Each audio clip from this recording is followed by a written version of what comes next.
Do you know that 80% of mobile phone users check their phone within 15 minutes of waking up every morning?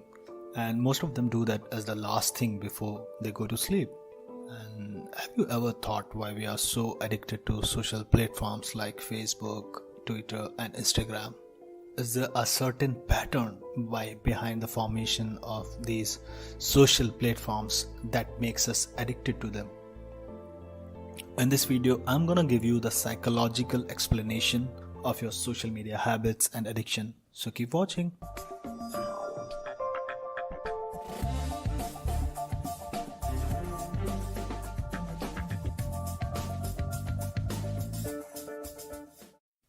According to a research, people check their phone on average once every 12 minutes.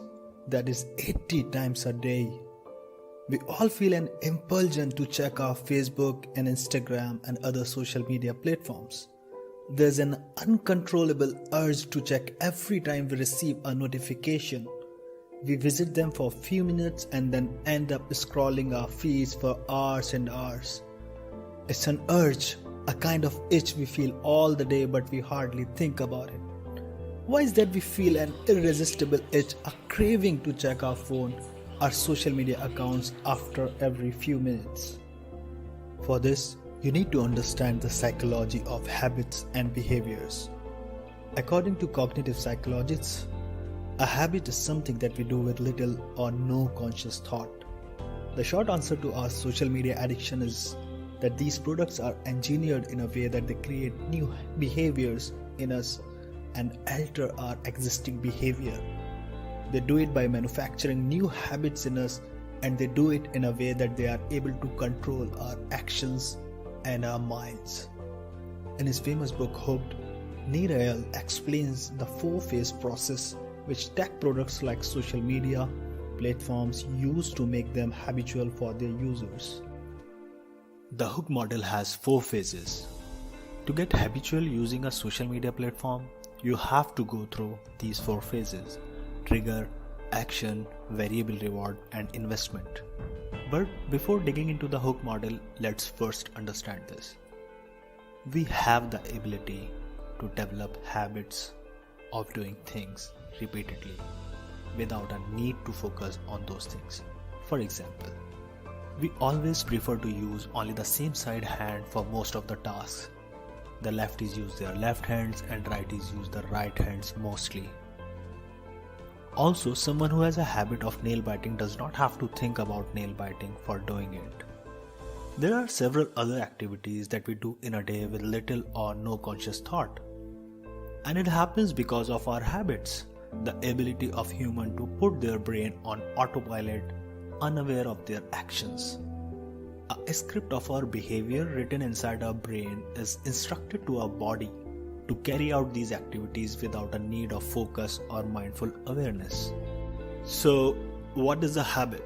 A habit is when not doing an action causes a bit of itch, a feeling that manifests within mind that causes discomfort until it is satisfied.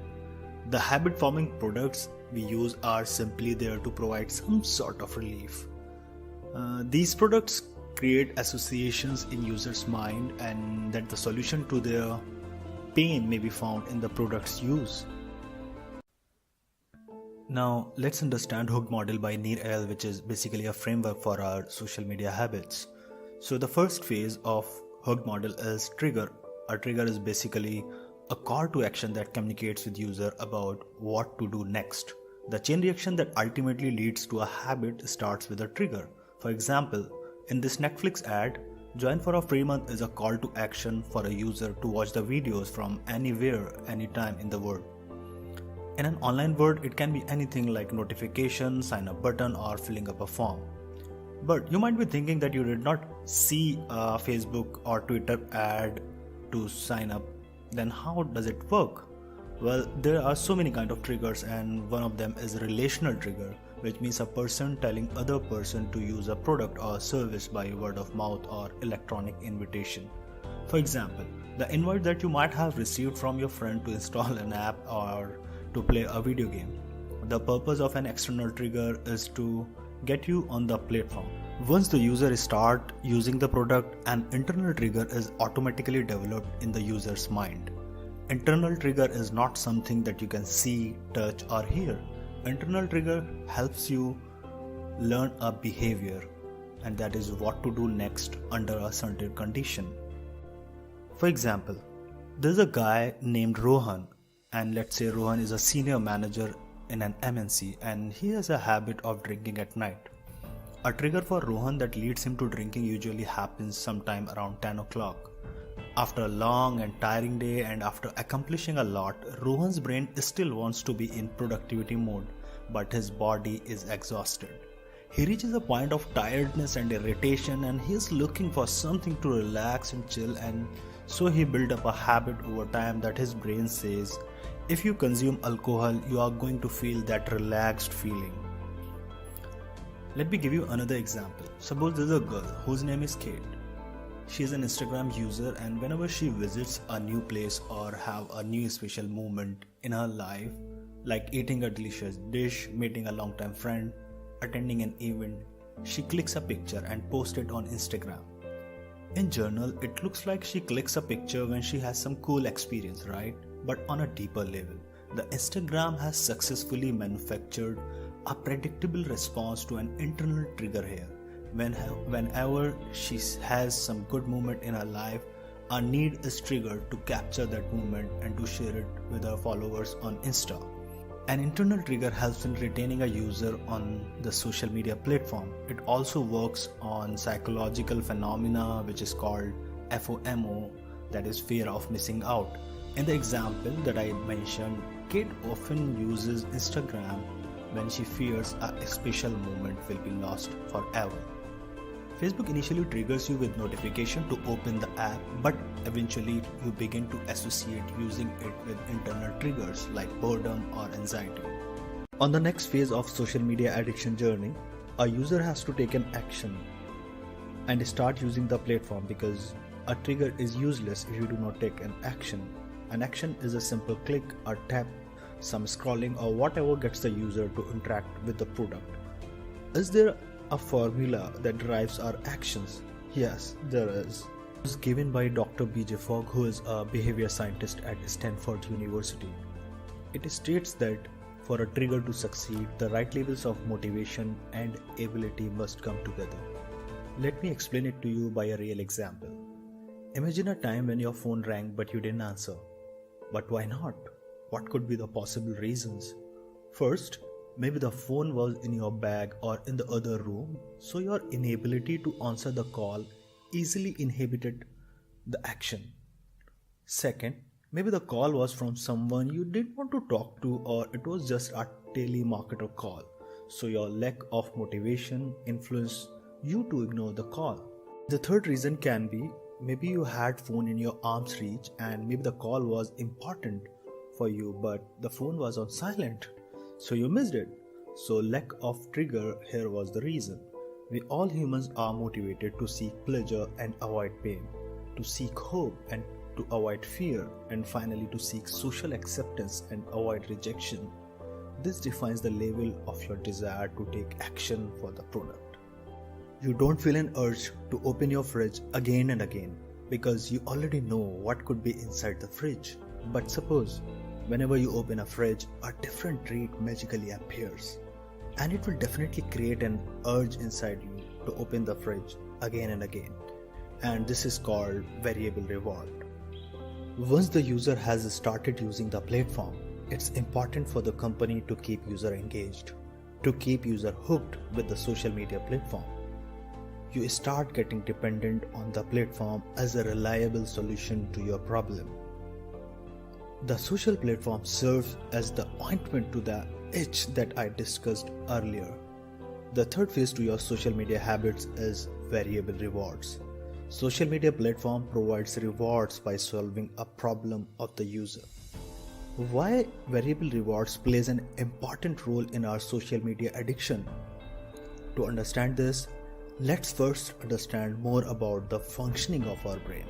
In the 1940s, it was concluded from a research that there is a special area in the brain which is a reason for our cravings and desires. Initially, the experiment was done on a mice by giving him the electric shocks to that special area of brain. Later, it was found that mice became so addicted to that sensation that at a point he would abandon food, water, but badly needed those shocks to get that pleasure. A similar experiment was done to observe the human behavior, and the results were the same. The subjects needed that sensation at any cost. However, recent research shows us that what draws us to act is not the sensation or pleasure we receive from the reward itself, but the need to relieve the craving for that reward. Now let's understand the variability concept. Our brain works in a way that if we are able to predict something before it happens, we become less excited for that experience. So to keep our interest in the product, the social media companies work on the concept of variability because variability increases curiosity. Our brains are adapted to seek rewards that makes us feel accepted, attractive, important and included. All of the social platforms provide powerful social rewards to its users. Every post or tweet works as a social reward for a user, which hook them to keep coming back to the platform and wanting more. For example, Facebook provides several examples of social rewards to a user. When you log in, you find content in multiple formats from multiple people. You can see what people have shared, what they have liked and commented on. The curiosity or uncertainty of what you will find each time when you visit Facebook creates a need within you to keep coming back to Facebook. However, triggers, action and variable rewards are not enough for our social media addiction. There is one more phase which is critical. This phase is called investment. To create the mental association with a social platform that activates the user automatic behavior of using it, a user must first invest its time in it. So there is a psychological phenomenon which is called the escalation of commitment. It basically means the more time you invest in something, the more it becomes valuable to you and you get habitual of it. It can be anything, a product, a service or even a relationship. We generally think we are free to choose to act in any way we like, but as per the studies, our past behaviors are an excellent predictor of our future. So in this phase, basically a social media company plans you to put your efforts and some work on the platform. And this is important because the more work you put on something, the more you value it. For example, we create a lot of posts on Facebook in the form of photos, videos and texts. And then there comes a point when it becomes difficult for you to leave the platform because you have already invested a lot in it and you have created a pile of memories there. You get connected with a lot of people and follow a lot of pages and individuals. It's all an investment from your side and it eventually keeps you coming back in the search of something new. The framework that I just explained will help you to understand which products or service you are addicted to without even realizing. And once you understand it, you can work to eliminate your addiction.